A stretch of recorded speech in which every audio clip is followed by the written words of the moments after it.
হালকা হালকা ব্রেক মার দাও, এগুলো ব্রেক মার দেবো একটু।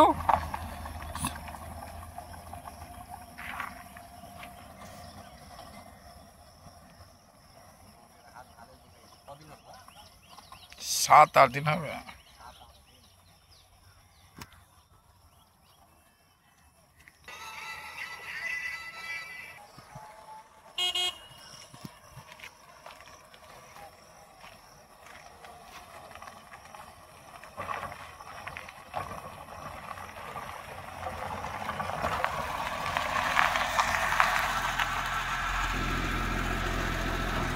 একা গাড়ি চালানোর এক্সপিরিয়েন্স বলো তুমি।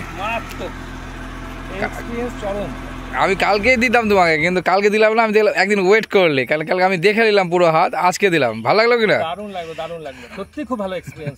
10 দিনে নিজে চালাতে পারবো ভাবতে পারিনি।